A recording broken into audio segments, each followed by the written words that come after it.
Assalamualaikum warahmatullahi wabarakatuh. Halo Sobat Beriman, apa kabar nih? Beruntung banget bagi kalian yang klik video pembelajaran ini. Karena di video ini, Soman akan menjelaskan materi yang harus kalian terapkan di hidup kalian loh. Agar Sobat Beriman semua tambah beriman kepada Allah SWT. Masya Allah. Jadi, Mimin akan jelasin nih, apa sih qanaah itu? Dari judulnya saja, qanaah sifat indah. Yuk kita bahas bersama.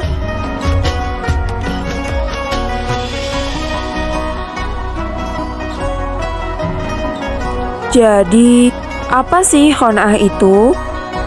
Qanaah adalah sikap rela menerima dan merasa cukup atas hasil yang diusahakannya, serta menjauhkan diri dari rasa tidak puas dan perasaan kurang.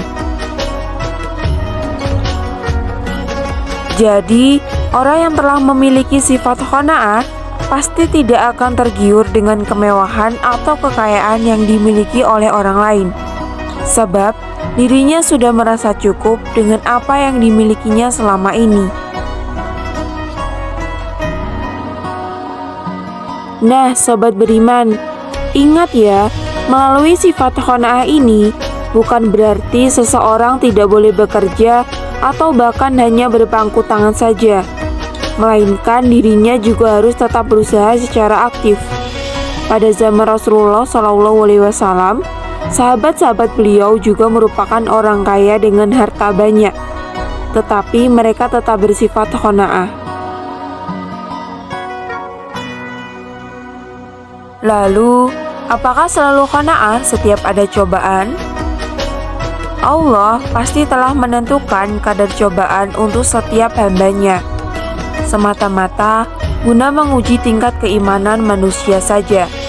Meskipun begitu, Allah juga tidak akan membebani manusia melebihi batas kemampuannya. Setiap cobaan pasti ada hikmahnya, jadi harus selalu bersyukur. Tahukah Sobat Beriman, apa fungsi qanaah itu? Jadi, fungsi qanaah adalah yang pertama, stabilisator. Artinya, sifat qanaah akan selalu berlapang dada, berhati tentram, merasa kaya, dan berkecukupan, serta bebas dari keserakahan. Kedua, dinamisator. Artinya, kekuatan batin yang mendorong seseorang untuk meraih kemenangan hidup berdasarkan kemandirian dengan tetap bergantung kepada karunia Allah SWT. Selanjutnya adalah dalil tentang qanaah. Jadi, qanaah telah disebutkan dan dibahas dalam beberapa Al-Quran dan hadis. Yang pertama adalah hadis, seperti hadis riwayat At-Tabarani dalam Mu'jam Al-Awsat, yang artinya, tetaplah kalian semua dengan sikap qanaah, karena sesungguhnya qanaah adalah harta yang tidak pernah habis. Kedua, dalil yang bersumber dari Al-Quran, seperti Quran Surah Asy-Syura ayat 27, yang artinya, dan sekiranya Allah melapangkan rezeki kepada hamba-hambanya, niscaya mereka akan berbuat melampaui batas di bumi. Tetapi Dia menurunkan rezeki menurut seukuran yang Dia kehendaki. Sesungguhnya Dia Maha mengetahui lagi Maha melihat hamba-hambanya.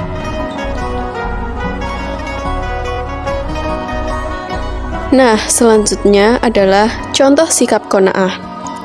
Contoh sikap yang pertama adalah saat orang lain merasa kesuksesan atau mendapatkan sesuatu yang mungkin juga kita idamkan selama ini, kita tak perlu iri dan dengki.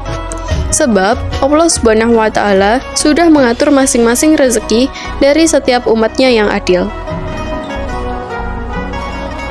Contoh sikap yang kedua adalah seseorang yang memiliki penghasilan sederhana tetap bersyukur dan merasa cukup dengan apa yang diterima setiap bulan, tidak merasa iri dengan penghasilan orang lain yang lebih besar. Contoh sikap yang ketiga, menghindari hutang jika tidak terdesak. Sebelum memutuskan untuk berhutang, seseorang akan mempertimbangkan dengan bijak dan berusaha sesuai dengan kemampuan yang dimiliki kecuali ada kondisi tertentu. Contoh sikap yang keempat, tidak perlu selalu menuntut gaya hidup mewah seperti makanan, pakaian, dan lainnya. Bersyukurlah dengan apa yang kita miliki, menggunakan dengan maksimal, dan tetaplah berprinsip hidup sederhana sesuai ajaran Nabi Muhammad SAW. Contoh yang kelima, rajin bekerja dan berusaha untuk mencapai hasil terbaik. Lalu, apapun dengan hasilnya, harus puas dan bangga, tidak mudah kecewa dan berputus asa. Jadikan kesalahan sebagai motivasi untuk menjadi lebih baik ke depannya. Contoh yang terakhir, memanfaatkan semua panca indera untuk mendalami ilmu agama dan mengagumi ciptaan Allah adalah wujud nyata dari sikap qanaah. Oke Soman, kita sudah ada di penghujung materi. Soman sudah paham belum? Kalau belum paham, silahkan tulis pertanyaannya di kolom komentar. Soman akhiri ya, kurang lebihnya Soman minta maaf. Wassalamualaikum warahmatullahi wabarakatuh.